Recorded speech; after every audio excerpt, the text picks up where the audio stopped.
Muchas gracias. Buenas tardes a todos. En primer lugar, corresponde agradecer al doctor José Soto Bonel por la oportunidad que nos da para participar en este evento. Y en segundo lugar, agradecer a todo el pueblo mexicano. Nos han recibido de una manera maravillosa, así que agradecido por eso.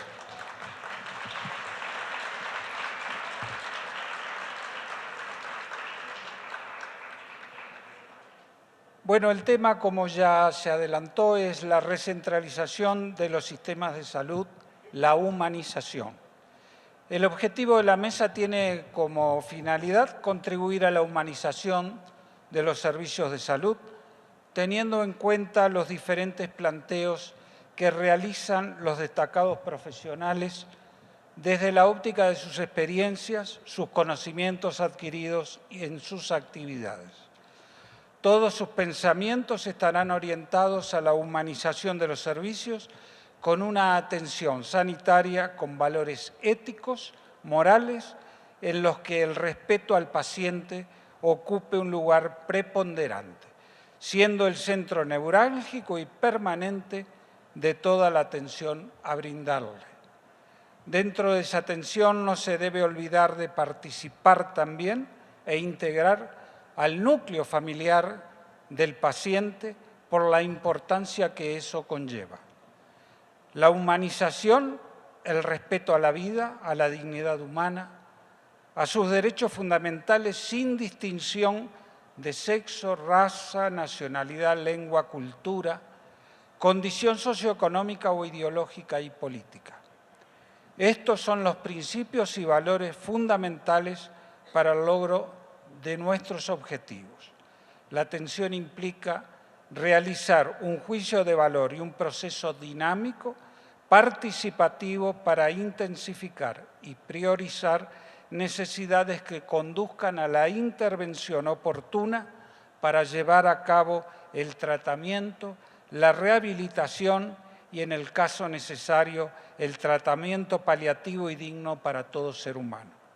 La humanización no se restringe al equipo de salud. Ello tiene gran importancia, pero también no solamente sobre quienes atienden directamente al paciente, sino a toda la organización, la administración, las políticas sanitarias, los cuidadores y la familia. Vamos a presentar entonces a los integrantes de la mesa, que por su orden son el doctor Juan Carlos Linares, de Argentina, es médico egresado de la Facultad de Medicina de la Universidad de Buenos Aires, profesor de cirugía de la misma universidad, presidente de la Federación Latinoamericana de Hospitales, asesor especial de la Federación Internacional de Hospitales en Ginebra, presidente de la Federación de Clínicas y Hospitales de la provincia de Buenos Aires, el Distrito 5, y director general del Hospital Privado San Carlos de Buenos Aires. La doctora Teresinha Covas Lisboa procede de Brasil, es la vicepresidente de la Federación Latinoamericana de Administradores de la Salud, es posgrado y doctorada en Administración en Florida, en la Christian University, doctorado en Administración, maestría en Administración Hospitalar, especialización en Administración Hospitalar, integrante del Consejo Nacional de la Federación de Administración Jurisdiccional de San Pablo, Brasil, es socia directora de TLC Consultoría y Asesoría, es docente titular de la Universidad Paulista, UNIP, consultora en área de gestión en salud. Y ahora pasaremos a presentarles al doctor José Melgen Moctezuma. Es médico, es mexicano, Es médico cirujano graduado por la Universidad Nacional Autónoma de México. Ha sido profesor adjunto e investigador en la Facultad de Medicina de la UNAM, servidor público en la Secretaría de Salud, coordinador técnico del Consejo de Salubridad General y director general de Control Sanitario de Bienes y Servicios. Fue también subprocurador de verificación y vigilancia en la Procuraduría Federal del Consumidor.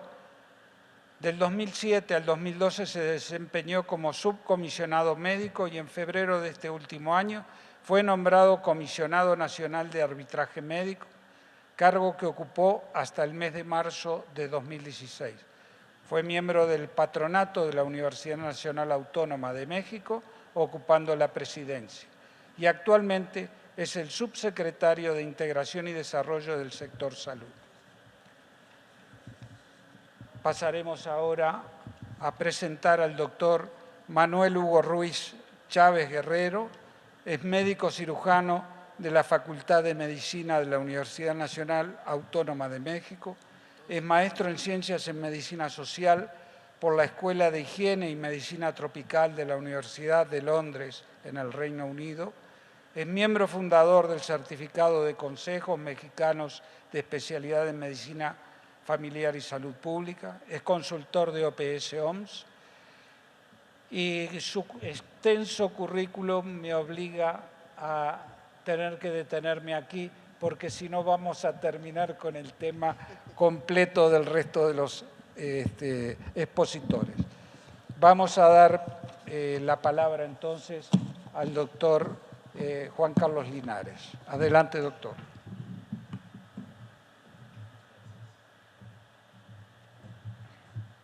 Buenas tardes a todos. Primero, yo también agradecer esta invitación de los organizadores y la oportunidad de estar con ustedes e intercambiar algunas opiniones respecto a este tema que ha sido tan bien tratado por mis predecesores, los colegas que han hablado esta mañana.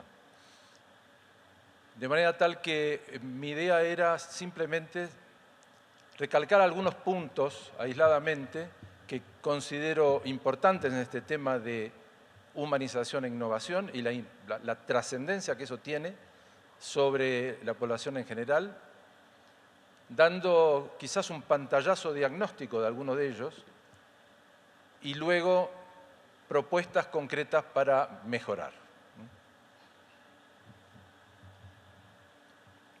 Los sistemas de salud al que se refirió hoy Julio Mayol muy bien, tienen objetivos varios, pero me voy a detener en los dos que creo que son los más importantes: la cobertura universal y la equidad. Primer punto, tendríamos que decir que prácticamente estos dos objetivos no se cumplen en ningún país del mundo, ni los poderosos ni los países en desarrollo. Esto es las Naciones Unidas hace muy poco, cuando se festejaba el hecho de que habíamos llegado a ser 7.000 millones de seres humanos. Hoy ya estamos por 7.500 millones de seres humanos. De manera que el primer objetivo de dar cobertura universal a esta cantidad de personas muestra la magnitud del desafío. ¿Y cuáles son las barreras que tenemos que fundamentalmente tener en cuenta en este momento? El envejecimiento, las enfermedades crónicas y la tecnología. De todas estas cosas se ha hablado, pero yo quisiera mostrar, por ejemplo, esto.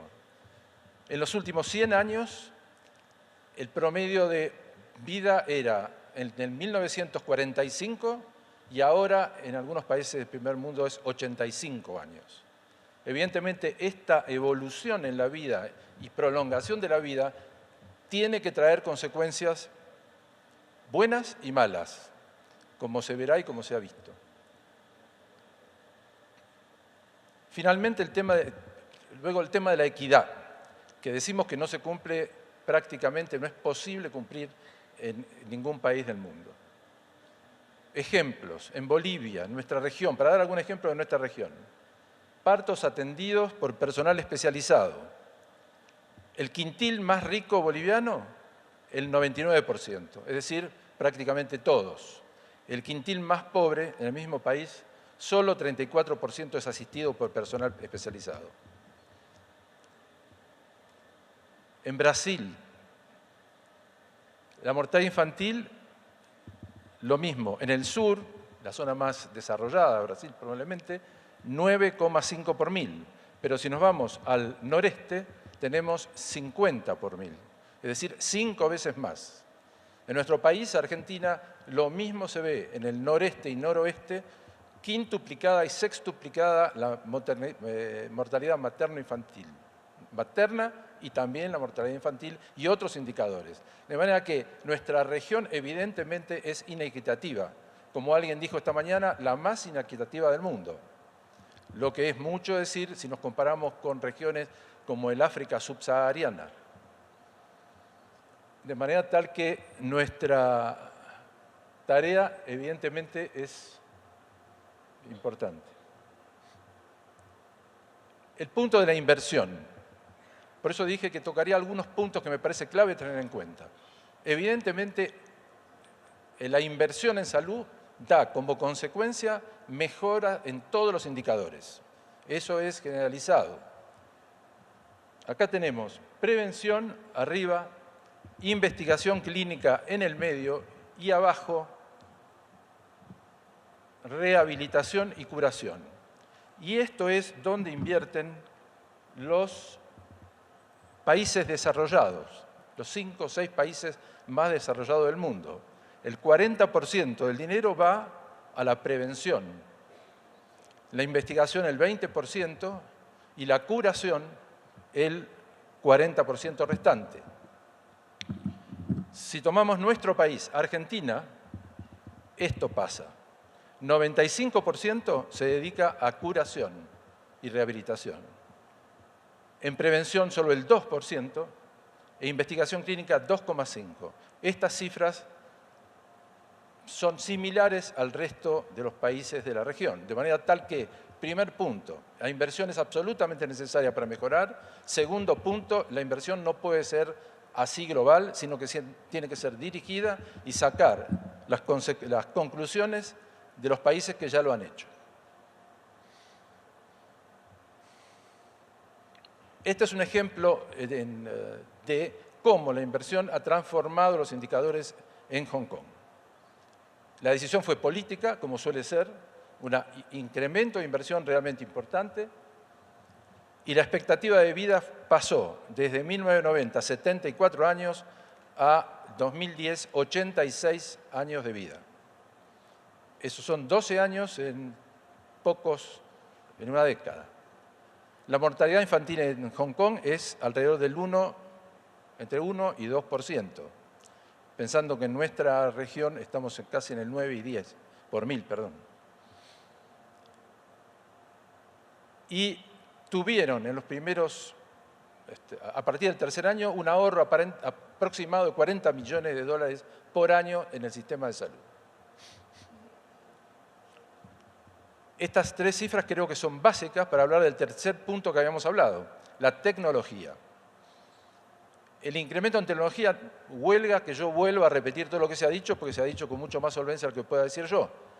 Pero evidentemente también no puede pasar sin pena ni gloria esto que hemos visto, esto que nos han mostrado, de esta invasión tecnológica, y veremos que puede ser extremadamente útil y también puede provocar inconvenientes.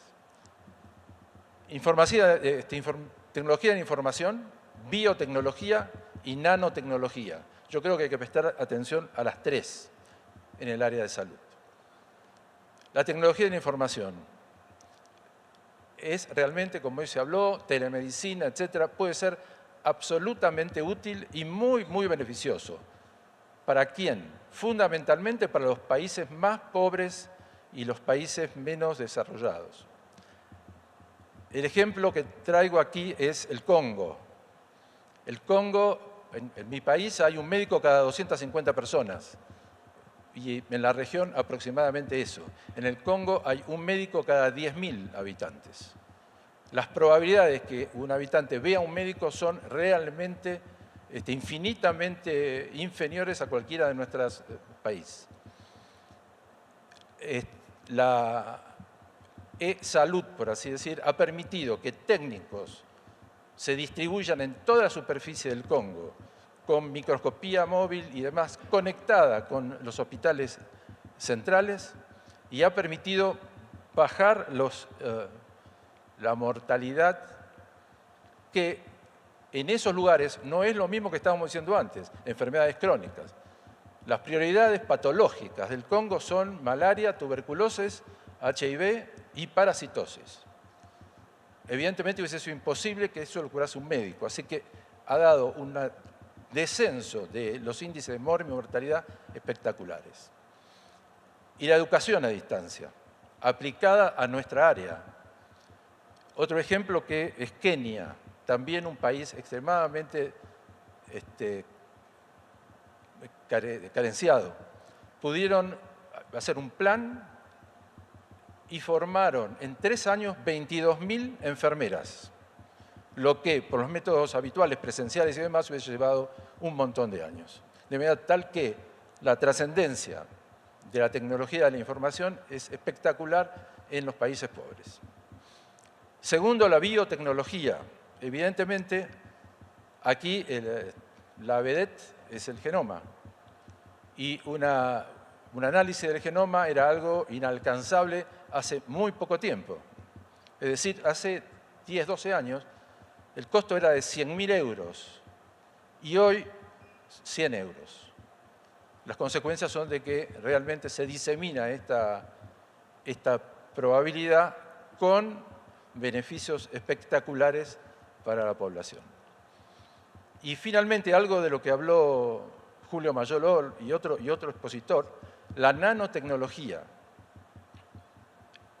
una ciencia nueva que habla de cosas infinitamente pequeñas, casi inimaginables. Esto permite un montón de cosas, pero en este pantallazo de los minutos mandados, creo que habría que tener en cuenta la posibilidad de sensores no invasivos, terminar con los cables, monitores inalámbricos.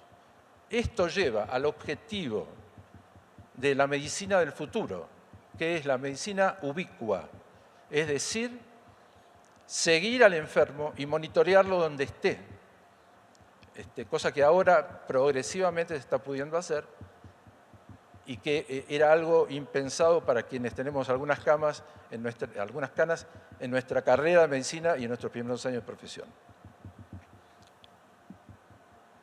El objetivo, como yo decía, del futuro ya no será más tratar síntomas y enfermedades, sino probablemente de tratar marcadores moleculares. Y la medicina tendrá que ser personalizada, como decíamos recién, predictiva en base a la genómica y, por supuesto, prevención va a ser muy superior a la que en este momento gozamos todos.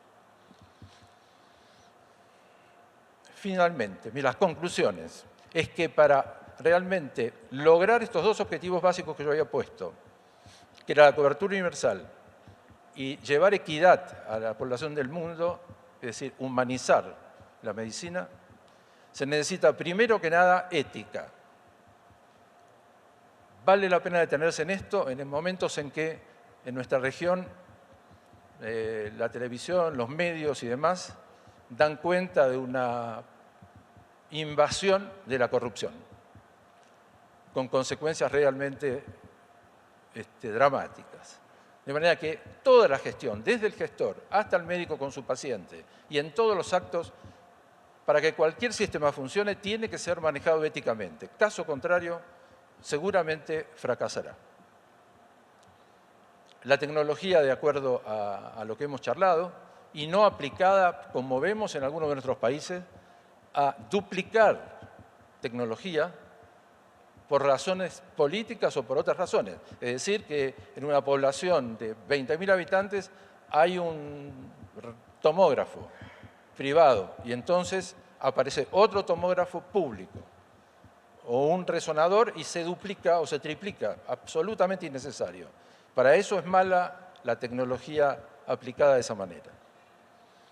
La inversión, como vimos, realmente es un punto a tener muy en cuenta por los gobernantes, porque yo pienso que el problema que estamos tratando no es un problema de ministro de Salud ni de funcionarios del Ministerio de Salud. La salud es un problema tan serio que involucra a los ministros de Economía fundamentalmente y fundamentalmente tiene que estar en la agenda del primer ministro, del presidente, es decir, de la máxima autoridad. La secretaria general de la Organización Mundial de la Salud, la colega coreana que hace poco se ha retirado, decía que ella citaba para resolver problemas a los ministros de salud de golpe de varios países y hablaba con ellos y luego citaba a los ministros de Economía, porque claro, lo que faltaba era dinero. Y dice, realmente no se pueden entender porque hablan dos idiomas totalmente diferentes, los ministros de Economía que los ministros de Salud. Así que el objetivo sería poder hablar el mismo idioma para lograr la propuesta. La educación, imprescindible, absolutamente imprescindible. Nuestro país tiene una crisis muy severa en educación, una crisis muy severa en capacitación, sobre todo personal de enfermería, y también las universidades, que en nuestro país se han multiplicado. Había 6 o 7 hace 20 años y ahora puede haber 40. Y los niveles de capacitación han descendido dramáticamente. Influyen en el tema que nos corresponde. La acreditación se habló hoy, yo creo que es absolutamente positivo acreditar todos los servicios de salud por calidad. Y muchas gracias por haberme escuchado. A disposición.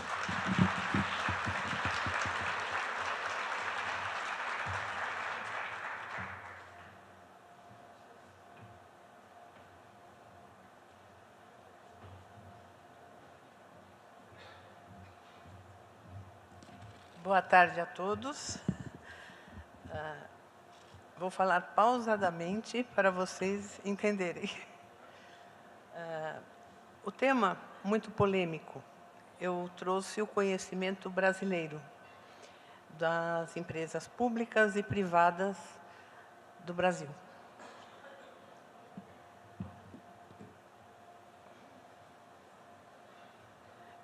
Esse é o conceito que nós trabalhamos nos hospitais privados e públicos. A nossa preocupação é o atendimento com melhor qualidade aos nossos pacientes, aos nossos trabalhadores e, principalmente, os nossos familiares, que muitas vezes estão fragilizados com a situação de seus familiares. E a humanização, ela nos dá todo o princípio de que o profissional de saúde precisa se dedicar a esse paciente, se colocar no lugar dele. Esse é o papel que a hotelaria hospitalar tem utilizado nos treinamentos e na continuidade dos seus funcionários, dos seus trabalhadores. E o papel da hotelaria, ela está sendo... O papel da hotelaria é o seguinte, ele está, agora sim, ele está procurando inovar com a tecnologia. Para vocês terem ideia, o Hospital de Clínicas em São Paulo está utilizando games, a gamification para treinamento de trabalhadores operacionais, limpeza, lavanderia, segurança, com a finalidade de motivar e comprometer, uma vez que é uma mão de obra muito rotativa no Brasil. E uma geração mais jovem, uma geração que tem uma expectativa de ascensão social rápida, e o hospital teve um sucesso muito grande. Um outro ponto da tecnologia utilizada em alguns hospitais é o da metodologia Toyota, que trouxe para nós uma minimização de custos muito grande e repondo até mão de obra para algumas áreas operacionais do hospital, que é a área em que eu atuo mais, na área de apoio da hotelaria. E, na esfera pública, nós fomos sentindo que alguns problemas políticos e alguns problemas de sobrevivência financeira foram atrapalhando alguns polos, que eu vou colocar um pouquinho mais à frente para vocês. E como que ela ocorre? Considerando o paciente como o centro das atenções, nós temos que ter toda a confiança possível. Dentro da história dos hospitais, nós podemos resgatar a enfermagem, que ela sempre trabalhou com a humanização. A tecnologia foi agregando conhecimento a esse profissional. Mas, desde a história da enfermagem, nós sabemos o quanto a Dama da Lanterna foi precursora na sua profissão. E ela, como que ela ocorre, essa humanização? Atualmente, pelos treinamentos. O Brasil está trabalhando na contratação de mão de obra com competências que estão alinhadas com a missão, com os objetivos e com a visão dos seus iniciadores. Na esfera pública, infelizmente, nós temos uma descontinuidade muito grande, política, que de 4 em 4 anos muda ministro, muda secretários, e as inovações que são implantadas são interrompidas muitas vezes. Na esfera privada, nós não temos essa situação. Ela se torna um pouco mais fácil de administrar. Mas a esfera pública ela tem o partidário e ela tem o político, que interfere no segmento das ações que são implementadas no próprio planejamento estratégico da instituição. Então, um dos momentos mais importantes para nós é a integração do corpo. Eu sou administradora, eu enxergo de uma forma empresarial. Nós ainda temos uma visão muito assistencial que impede a interação, essa integração entre os profissionais de saúde. Uns são fixos, outros são contratados. E, principalmente, os códigos de ética. Nós temos inúmeros dentro das instituições de saúde. Quero avançar para mostrar para vocês como que ela ocorre para nós, em termos de onde que ela ocorre. Nós estamos também passando por um momento no Brasil de deshospitalização, o atendimento na casa do paciente. Há uma giro de leito, que nós chamamos, a rotatividade do leito. Nós precisamos do leito. Por quê? Tivemos uma crise política muito grande, que vocês devem ter acompanhado, um grande desemprego, as operadoras de saúde, muitas perderam os planos empresariais, e a população foi obrigada a procurar o sistema de saúde público. Para isso, nós teríamos que preparar esses funcionários para receber, nesse momento de dificuldade, toda essa população que está entrando no hospital ou nas empresas de saúde. Nós tivemos, em 2002, uma legislação que foi criada pela Agência Nacional de Vigilância Sanitária, voltada para estabelecimentos de saúde. Mudou o nome. Falava-se muito hospitais. Hoje nós falamos em laboratórios, em clínicas, enfim, todas as instituições que dão apoio ao hospital. Nós chamamos de EAS, que são estabelecimentos assistenciais de saúde. E ele tem essa finalidade de atender no laboratório, na clínica, para as pessoas mais idosas, esse critério da humanização nos seus regimentos, nos seus regulamentos, nos estatutos que são escritos. Através também de apoio à família, aos visitantes e aos acompanhantes. Com atividades culturais, principalmente Hospital de Câncer, de Pediatria, onde as atividades são contínuas, rápidas, para que a criança se sinta acolhida nesse momento.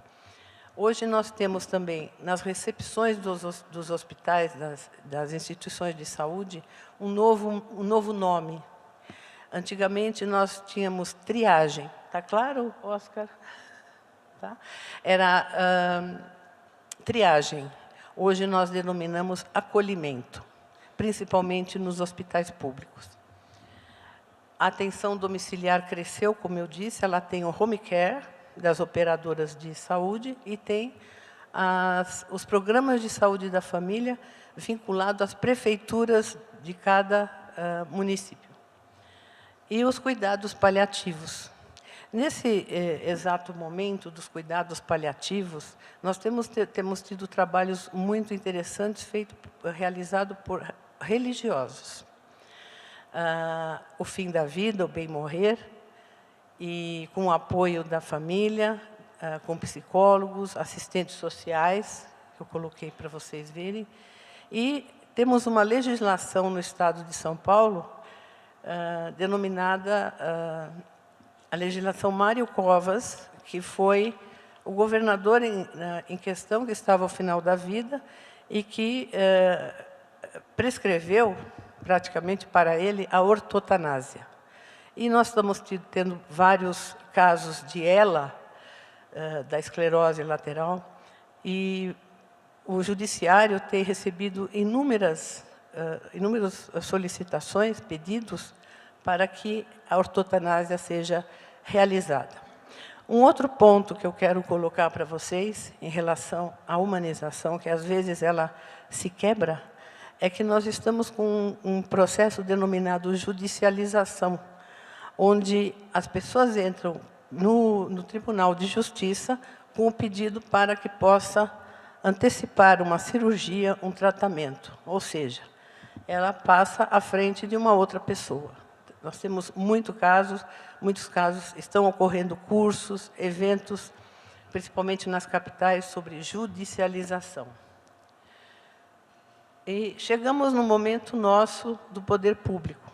Então, o primeiro momento, eu coloquei a vocês, que a hotelaria hospitalar abraçou essa causa, e no segundo momento nós tivemos o Humaniza SUS, que é o que está em vigência. Ele foi criado em 2003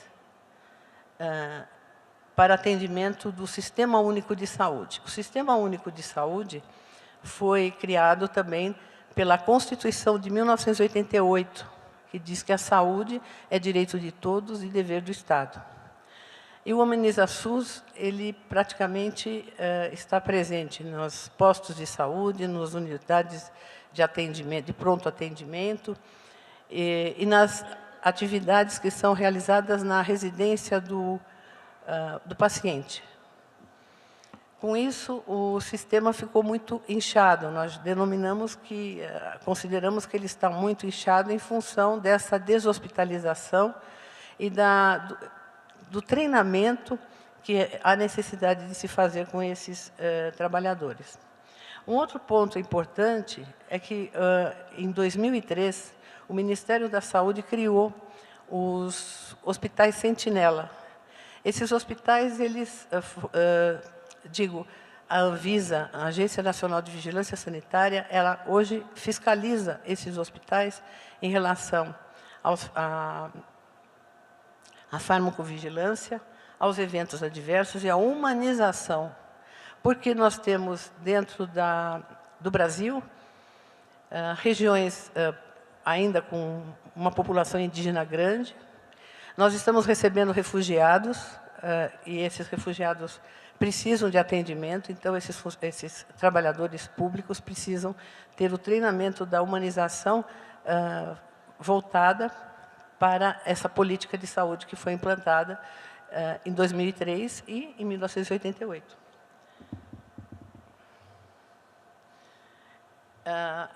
Atualmente, ela está espalhada, inclusive nós temos um serviço comercial em São Paulo, uma escola do serviço comercial, que resolveu ajudar espontaneamente, de uma forma muito ativa, até para alunos de 16 a 20 anos, para que eles possam trabalhar em hospitais e conhecendo a realidade dos hospitais públicos. Há esse diálogo entre os profissionais de saúde também, um intercâmbio entre os estados, para que nós possamos conhecer as necessidades locais, uma vez que a diversidade cultural é muito grande no Brasil. Esse trabalho em equipe, nós temos equipes que praticamente moram em algumas regiões, fora das capitais, em ilhas, no norte, no nordeste do Brasil, e consideram que as necessidades, os desejos e interesses dos inúmeros atores, médicos, enfermeiros, os fisioterapeutas, enfim, todos aqueles que estão em torno do paciente. O envelhecimento também é muito alto. Os estados estão criando os hospitais de transição. O que são esses hospitais? O paciente idoso, ele recebe a sua alta, como não tem condições de atendimento na sua residência, ele vai para esses pequenos hospitais, onde ele tem toda a retaguarda, todo o seu atendimento.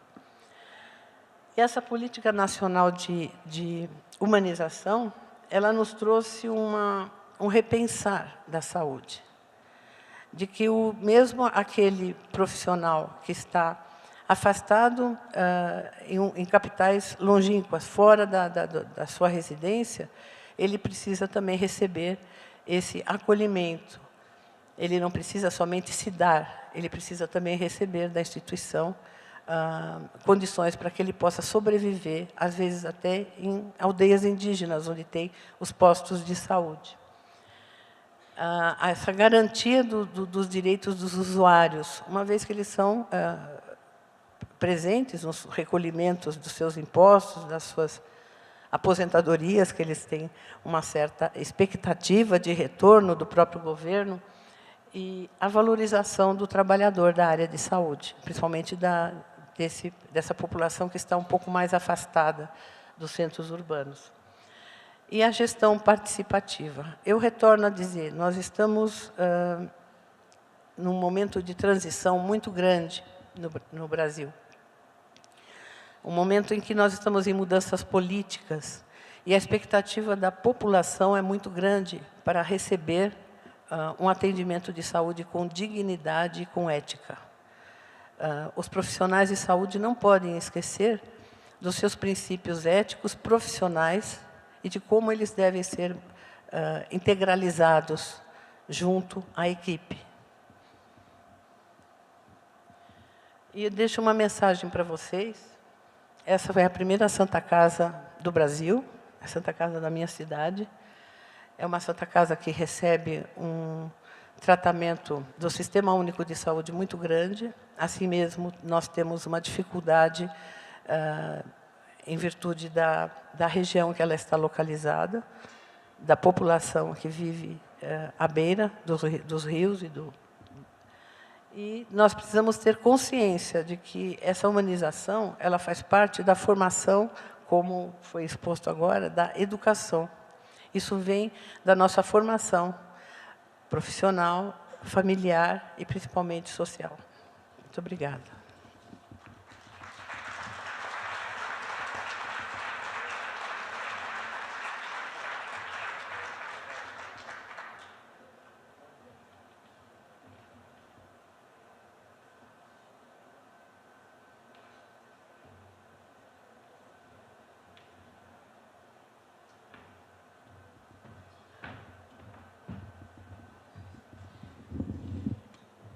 Muy buenas tardes. Desde luego es para mí... mejor se lo dejo, si no luego me lo llevo. Y desde luego pues agradezco mucho la oportunidad de estar con todas, con todos ustedes en este tan importante encuentro.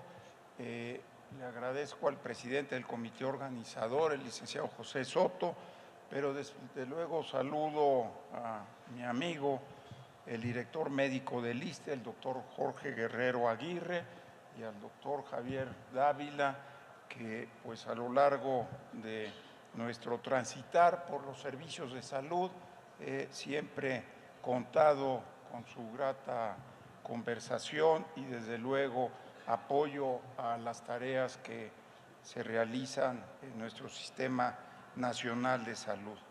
Pero particular mención quiero hacer y saludar, hablando de líderes en salud, al doctor Luis Cañedo Dorantes, que pues me precio de contar con gratas experiencias en este tema de innovación e investigación en salud.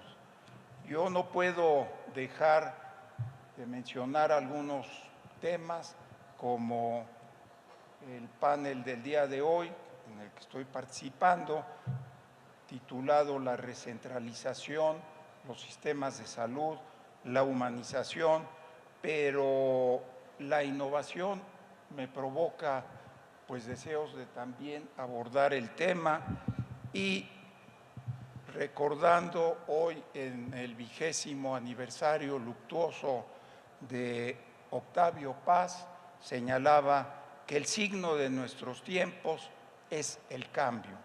Es así que para Heráclito, recordaba yo en nuestros andares por la bioética, que la única constante es el cambio. Así que abordaré el tema que para nuestro país ha tenido gran relevancia y en la mañana el secretario de Salud mencionaba maestros muy queridos de nosotros. Yo recordaré al doctor Guillermo Soberón, quien fuera el pionero y que diera cauce a que nuestro Sistema Nacional de Salud contara con un proceso de descentralización de los servicios de salud y que desde luego ello se reflejara en el artículo 4 de la Constitución Política de los Estados Unidos Mexicanos sobre el derecho de la protección a la salud, así como el inicio de la descentralización de los servicios de salud. Este proceso de descentralización, desde luego, no como decreto, sino verlo en su perspectiva de un proceso, ha tenido un feliz desarrollo y en el programa de reforma del sector salud de 1995-2000, fuera que en este año se consolidara este proceso que por hoy le da la oportunidad a nuestro país de tener los servicios estatales de salud y desde luego acercarlos a las necesidades de nuestro país, en el que pues no podemos omitir el mosaico que representa para todos nosotros su expresión en salud. La descentralización y la justicia distributiva es un tema que pues las desigualdades sociales, advierte el Banco Mundial, constituyen un impedimento para el desarrollo económico de un país al imponer barreras a su principal acervo productivo, la población. Si bien el concepto de salud es cultural y su visión es diversa entre diversos grupos sociales, este aspecto de nuestra realidad cuenta con un valor moral especial, pues determina la gama de oportunidades a las que puedan acceder las personas. En este sentido, mejorar la salud de la población se nos presenta entonces como una vía eficaz para luchar contra la pobreza y promover el desarrollo social. El modelo descentralizado aquí en nuestro país representa una alternativa viable para el desarrollo equitativo de la salud, pues entre sus ventajas destaca promover la calidad y la capacidad de respuesta de la atención, mientras que un objetivo esencial es hacerlo eficiente. Por otro lado, también me parece importante lograr el compromiso de los gobiernos estatales y municipales para que estén informados y tomen decisiones en el provisionamiento de los servicios de salud. Así, el tema de la humanización de la atención a la salud apunta al objetivo central de orientar la actuación en el mundo de la salud al servicio de la persona considerándole en su globalidad personal y trato de ofrecerle una asistencia integral con calidez que responda a las dimensiones psicológica, biológica, social y espiritual de los usuarios de los servicios. En el proceso de transformación y fortalecimiento de los sistemas de salud, la humanización de la atención es fundamental al poner énfasis en la integridad, efectividad, calidad y acceso a los servicios de salud. La bioética es una forma de humanización de los servicios de salud que permite llevar la ética a la práctica médica y al cuidado, al ser, como se menciona por Potter, un puente entre las ciencias de la vida y las humanidades, al tener como finalidad humanizar las ciencias de la salud. Asimismo, al ofrecer marcos interdisciplinarios de análisis, constituye una herramienta fundamental para el desarrollo de las políticas públicas en salud. Se ha llevado, y considero importante destacar que en nuestro país se ha llevado este proceso de humanización a través de la institucionalización de la bioética que parte del ámbito nacional para diseminarse en los ámbitos estatal, local y particularmente individual. Representa un hito para nuestro país que dentro del Programa Sectorial de Salud 2013-2018 se reconoció la importancia de la bioética, pues para dar cumplimiento al objetivo 6, destaco avanzar en la construcción de un Sistema Nacional de Salud Universal bajo la rectoría de la Secretaría de Salud y que se deben realizar acciones con base en su estrategia de situar a la bioética como política de gestión y de desarrollo del Sistema Nacional de Salud. Hablando de innovación, innovación en salud, innovación en ciencias de la vida, el auge de la innovación y tecnología para la salud se enfoca principalmente en la innovación de servicios, los desarrollos en medicamentos y vacunas, la modernización en equipos y medios diagnósticos y terapéuticos, así como voltear a ver a las nuevas aportaciones que se ven en el campo de las tecnologías de la información y desde luego en biotecnología y sin dejar de mencionar la nanotecnología. La tecnología en salud es un mundo que ya no tiene fronteras, hay necesidad en el uso de las tecnologías que no han sido satisfechas en nuestro Sistema Nacional de Salud, al mismo tiempo que hay expectativas crecientes de la sociedad para incorporarlas con el fin de que ella misma sea beneficiada en la atención y su cuidado de salud. El promover una tecnología para la salud basada en la excelencia y en la innovación tiene que ver con acciones relacionadas con las necesidades de salud de la población, la agenda de investigación y desarrollo y desde luego la vinculación entre la academia y la industria, la evaluación y gestión de proyectos de inversión, así como el desarrollo de empresas que propicien la competitividad, la eficiencia y la eficacia de los servicios de salud, que es el espacio donde finalmente se expresan estos beneficios. En el campo de la investigación biomédica, el papel de la bioética consiste en proporcionar orientación para el trabajo de los profesionales de la salud a la luz de principios y valores éticos con un enfoque interdisciplinario, plural y secular, a fin de armonizar el avance de la ciencia y la tecnología con la protección de los derechos fundamentales de las personas que participan en la investigación. En un contexto de incertidumbre, la bioética debe anticipar riesgos potenciales. Por ello, es esencial contar con un marco ético para maximizar los beneficios y minimizar el riesgo para los sujetos de estudio o bien para el desarrollo y aplicación de nuevas biotecnologías, tecnologías emergentes.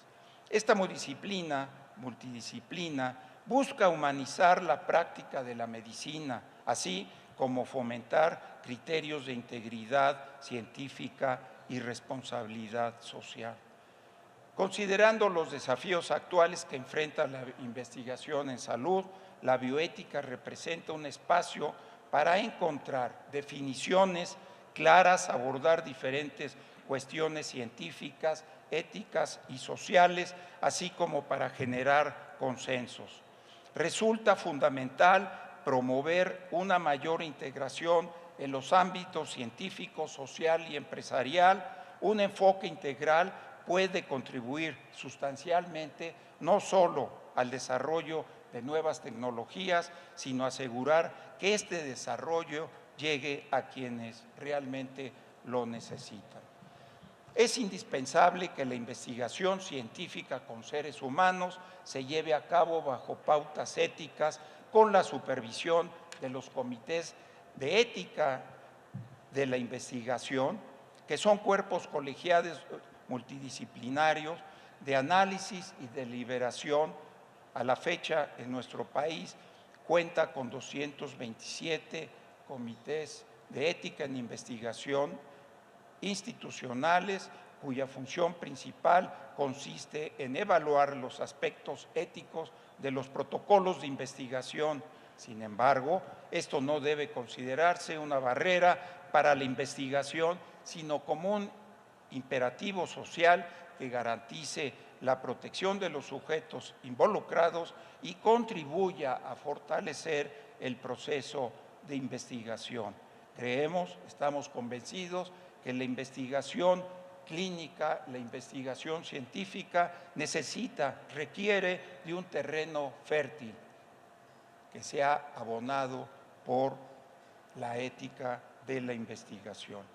Desde luego también no puedo dejar de señalar, vinculado con el tema del humanismo, los comités hospitalarios de bioética que se han insertado en nuestro país para promover y dar respuestas a los dilemas bioéticos que surjan, ya sea en el campo de los dilemas bioéticos en el nacimiento, técnicas de reproducción humana asistida, o por otro lado los dilemas bioéticos al final de la vida que tanto impacto y expresión tienen en los sistemas hospitalarios, si bien también en el Sistema Nacional de Salud.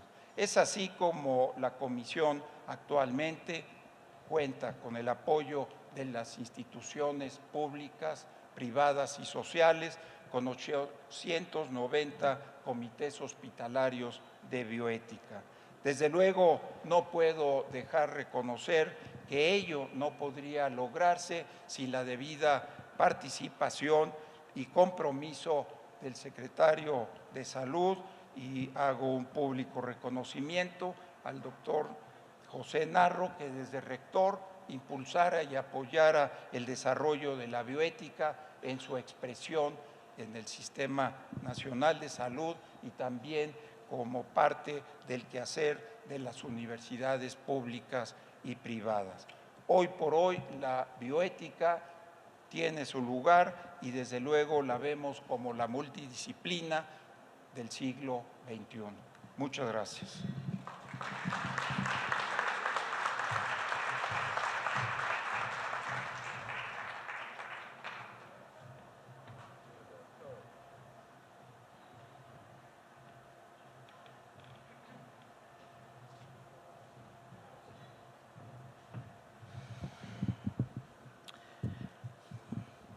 Buenas tardes. Agradezco la invitación para participar en esta mesa y felicito a los organizadores de este encuentro por la oportunidad que abre para la reflexión sobre un tema que a todos nos importa, la humanización de los sistemas de salud. Cuando recibí la invitación para participar en este encuentro, advertí que entre los organizadores se encuentra la Federación Latinoamericana de Hospitales y que en esta mesa participaría su presidente. Y me vino a la memoria que, la federación surge en buena medida por la participación de la Asociación Mexicana de Hospitales y con el impulso del doctor Guillermo Fajardo Ortiz, ambos pioneros en la administración y liderazgo de servicios de salud en México y América Latina, que además de ser uno de sus fundadores, la dirigió en algún momento y que sembró los valores que hoy la rigen. Mi reconocimiento a este médico, a quien aprecio y respeto. El lema del encuentro es la necesaria transformación de los sistemas de salud y señala dos elementos clave, la innovación y la humanización. Llama la atención porque plantea la necesidad de transformar los sistemas de salud. ¿Por qué? ¿Para qué? ¿Qué le duele a los sistemas de salud? ¿Qué necesitan para transformarse o por qué necesitan transformarse? Por el lema de esta mesa, es claro que uno de los problemas es la deshumanización. Una de las acepciones del término humanizar es hacer humano, familiar y afable a alguien o algo. Para algunos, humanizar es un asunto ético que tiene que ver con los valores que conducen la conducta en el ámbito de la salud. Otros la definen en términos más prácticos, pero no por ello menos profundos. Humanizar los cuidados es no identificar al enfermo con su enfermedad y tender a restituirle su dimensión personal y relacional. Una medicina humanizada es una medicina que trata al enfermo como una persona humana. La humanización de los sistemas de salud abarca diversos aspectos como la filosofía que los inspira, los valores éticos, los derechos humanos, como la dignidad. Sobre este punto, la Suprema Corte de Justicia de la Nación ha establecido que la dignidad humana no es una simple declaración ética, sino que se trata de una norma jurídica que consagra un derecho fundamental a favor de la persona y por el cual se establece el mandato constitucional a todas las autoridades e incluso a particulares de respetar y proteger la dignidad de todo individuo, entendida esta, en su núcleo más esencial, como el interés inherente a toda persona por el mero hecho de serlo, a ser tratada como tal y no como un objeto, a no ser humillada, degradada, envilecida o cosificada. Si el prefijo re, dentro de los significados que tiene, puede expresar el retorno a un estado anterior, entenderíamos que lo que se busca es poner de nuevo en el centro de los sistemas de salud a la humanización, esto es, volver a humanizar a los sistemas de salud. Pero ¿por qué humanizar en una materia que supondríamos que por su propia naturaleza es humana? Se trata de volver a ponerla en el centro. Significa entonces que en su estado anterior los sistemas de salud estaban humanizados y que por alguna razón esto se ha perdido. La atención médica ha cambiado. La forma de entender y atender la enfermedad ha evolucionado conforme la misma humanidad se ha ido desarrollando. La medicina no es la misma ahora. Mucho han tenido que ver los avances científicos y tecnológicos y los nuevos entornos sociales e incluso políticos. En la segunda mitad del siglo XX se generaron ideas en relación con el proceso salud-enfermedad, como el concepto de historia natural de la enfermedad, la terapéutica preventiva, el concepto de factores de riesgo que sustituye a factores causales, la enfermedad crónica en oposición con la aguda. Se reconoce la importancia del paciente ya no solo como procesador obediente de las órdenes del médico, se desacredita la intuición y la experiencia no sistematizada por la medicina basada en evidencias. Algunos autores señalan que desde principios del siglo XX la tecnología ha pasado a formar parte rutinaria de la práctica médica. Tal es el caso del uso de los equipos de alta complejidad que han sido adoptados en forma masiva y hoy son considerados por médicos y pacientes como elementos esenciales de la práctica médica. Otro aspecto que incide en la práctica médica es la naturaleza de quien la presta, así como su forma de organización. A mediados del siglo pasado surgió la medicina institucional, en donde se ha puesto un mayor énfasis en los números que en los pacientes y la atención de problemas de salud colectivos se ha alejado del médico, del contacto directo con los pacientes. De igual forma, la relación médico-paciente, sustentada por una parte en la confianza y por otra en una actitud de colaboración, responsable y solidaria que debe establecerse desde el momento en que una persona ha perdido su salud y busca ayuda y acude a un médico. Con la medicina científica y el acceso a la información ha cambiado aparentemente, porque del modelo paternalista se pasa a uno en donde el paciente toma decisiones que afectan a su cuerpo y a su vida. Todavía en el siglo pasado se reconocía la autoridad del médico. El paciente se sometía a las instrucciones que le daba aquel en atención de su padecimiento. Incluso en la sociedad, los médicos eran considerados una de las autoridades reconocidas por la comunidad. Esa percepción también ha cambiado. Ahora, con el fácil acceso a la información y una conciencia más clara de sus derechos, el paciente cuestiona al médico, puede pedir opinión a otro profesionista y decidir incluso sobre su tratamiento. También el médico ha modificado su relación con el paciente, se ha vuelto fría y despersonalizada, sin tiempo para conocer y entender al paciente más allá de su enfermedad, basado más en la tecnología que en la observación y en la exploración. Al respecto, hay quien dice que el famoso ojo clínico que caracterizó a los legendarios médicos se trocó por el ojo mágico de las máquinas. Situación similar ocurre con todo el personal que participa en la atención a los pacientes. También las formas de financiar los servicios médicos han cambiado. Mientras que en la primera mitad del siglo XX prevaleció el pago individual por servicio a cargo del paciente o su familia, ahora predominan las formas de financiamiento institucional o por las aseguradoras. En este contexto, se habla de la deshumanización de los sistemas de salud, en la que se incluyen la creación de sistemas masivos de salud, la incorporación de la medicina al mercado, la tecnificación y la especialización. Con la masificación de los servicios, la prioridad se ha puesto en la eficiencia y el control de los costos, más que en la prestación de los servicios orientados al ser humano.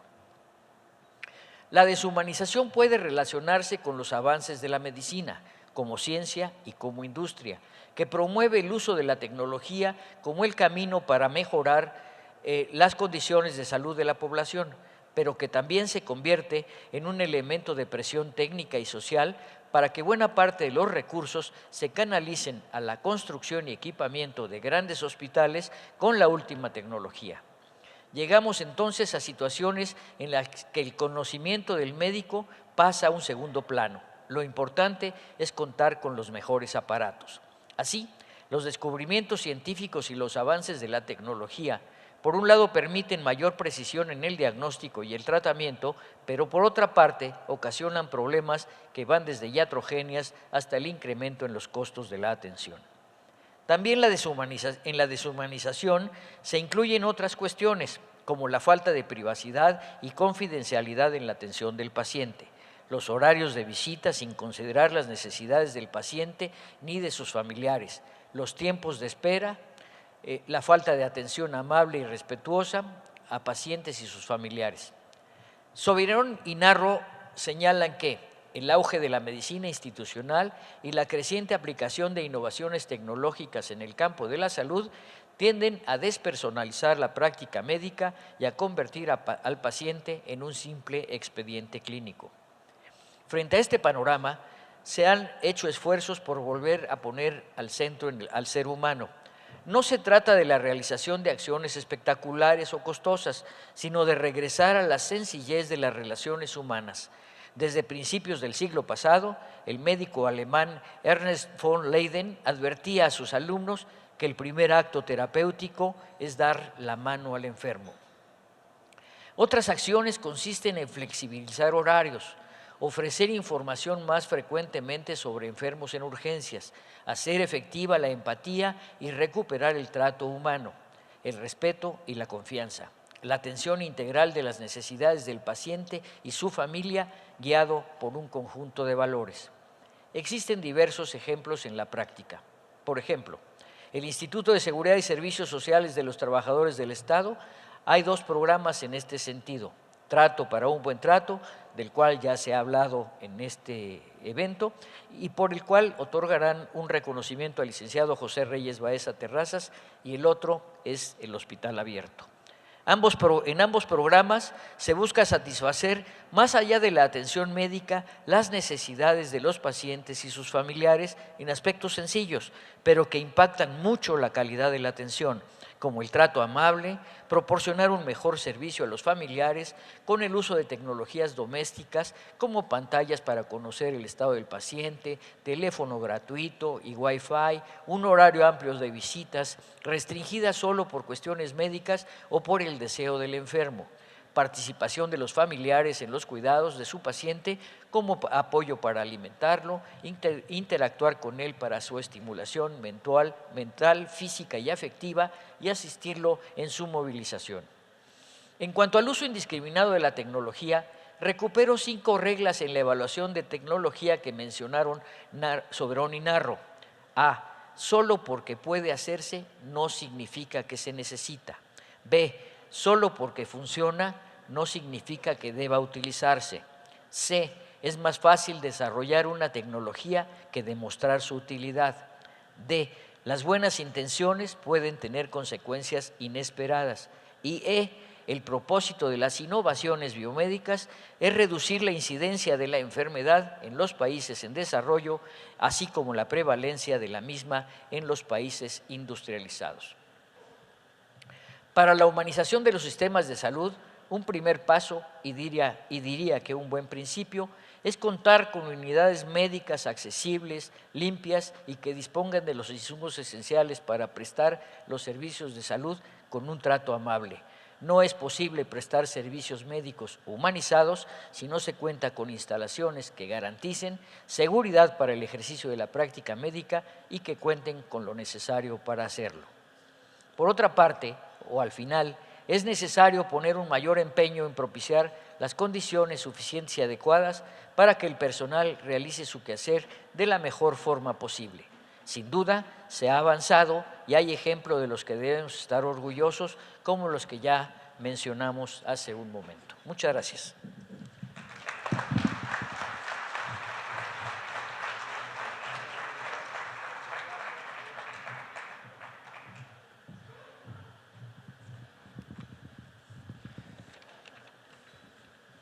Bueno, han sido muy enriquecedoras todas las exposiciones de cada uno de los exponentes, pero yo les quiero hacer una pregunta que va dirigida a los 4, para que me la respondan en una breve frase donde me digan, ustedes siendo las autoridades máximas de un hospital, ¿qué medida rápida adoptarían para humanizar a todo el grupo de su hospital? Doctor Linares.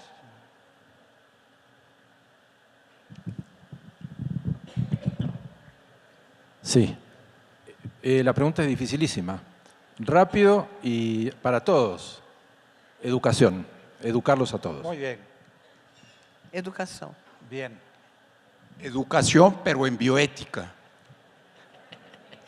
Tenía que salir con su comercial, también la educación sin duda.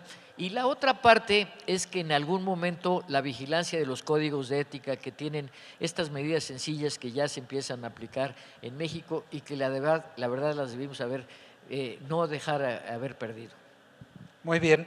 Bueno, como ustedes verán en esta diapositiva, Confucio, que vivió entre los años 551 y 479 a.C., decía que la educación genera confianza, la confianza genera esperanza y la esperanza genera paz. Coincidimos totalmente en cuál es la solución rápida para eso. Y vamos ahora a hacer un breve resumen de las cosas que yo he destacado en las exposiciones. El doctor Linares, por ejemplo, remarcó en su primera exposición que la cobertura debe de ser universal y que la inequidad entre los sectores debe desaparecer. La doctora Teresina Cobas ha insistido también en que la humanización es un derecho fundamental para la dignidad humana. Pero además se menciona algo que yo siempre tuve en cuenta, que son los cuidados paliativos. Los cuidados paliativos para los pacientes terminales deben de ser siempre considerados y se debe atender al ser humano para que viva dignamente, pero no en el encarnizamiento que muchas veces se hace en el tratamiento intensivo, y yo soy de la opinión de que el paciente tiene que vivir con dignidad y morir de la misma forma. El doctor Ruiz remarcó con mucha fuerza el tema de que estamos en la etapa del cambio, y es así, todo ha cambiado. No solo ha cambiado la medicina, ha cambiado el interrelacionamiento entre los seres humanos, entre las personas, entre las sociedades. Tenemos que tratar de ver si con cultura y educación podemos revertir esa situación. El doctor Montezuma hizo referencia a un viejo amigo, muy querido y muy respetado por mí, al doctor Guillermo Fajardo Ortiz, por quien tengo un gran respeto como profesional y como médico. Y considera que si tenemos el planteo de la humanización es porque la medicina se ha deshumanizado. Y eso es una realidad. Se ha deshumanizado en base a que el cambio que se ha producido ha sido tan abrupto que a veces se pierde el sentido de dónde tenemos que quedarnos en el momento. Y aquí vamos a decir de que los diferentes planteos y conceptos aquí expresados han sido vinculados a diferencias culturales, sociales, económicas de los países latinoamericanos, donde viven y desempeñan sus profesiones los distinguidos colegas y amigos, a quienes agradezco su participación en esta mesa. Estas presentaciones las considero de un excelente nivel. Tienen la enorme particularidad de ser muy útiles a todos nosotros, y cuando digo nosotros, considero a los integrantes de la mesa, pero a todos ustedes.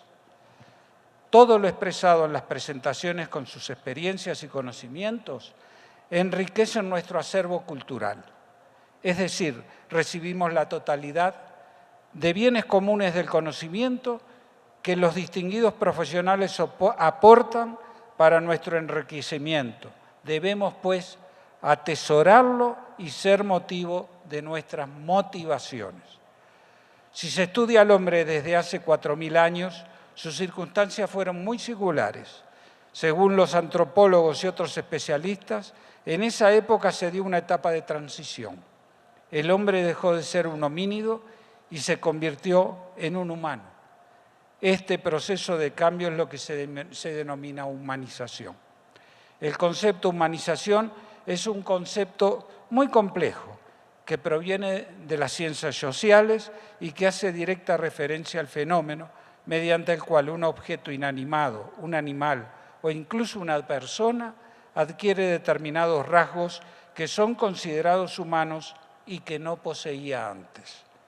Las personas como centro y razón de ser y del quehacer diario están en continuo cambio, planteando nuestros retos y oportunidades. Sus necesidades, demandas, expectativas y satisfacción se convierten en objetivos fundamentales, cuya consecución necesita la articulación de actuaciones precisas y concretas. Muchas de ellas forman parte de líneas de acción definidas en diferentes planes de atención, personalización y humanización ya establecidas en él y que sirven de guía para la mejora de la calidad. Yo, para terminar, voy a plantear una serie de puntos que creo que van adheridos a lo que es la humanización.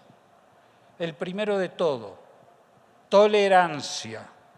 Es aceptar los ideales de los demás, la mejora del entorno y hará hacerse sentir mejor a uno con uno mismo, a través de aceptar esos ideales, esas creencias de esas otras personas cuando sean diferentes a nosotros. La solidaridad, que es brindar apoyo a otras personas para alcanzar una meta o un interés común. La honestidad, y junto con la honestidad, la ética, es tener franqueza consigo mismo y con los demás, promoviendo la justicia y la verdad. El respeto, que es tener en consideración el valor que otros seres humanos tienen y brindarles un buen trato para cuando nos relacionamos con ellos. La empatía se conoce como ponerse en los zapatos del otro, que hoy lo hicieron mención en una de las mesas anteriores, de trato para un buen trato. La cooperación, que es trabajar en equipo por un bien común. La generosidad es brindar ayuda sin esperar nada a cambio. Hacer las cosas porque hay que hacerlas y hacerlas bien. Y la paciencia, que es la capacidad de mantener la calma, el control y la tolerancia ante eventos adversos. Muchas gracias.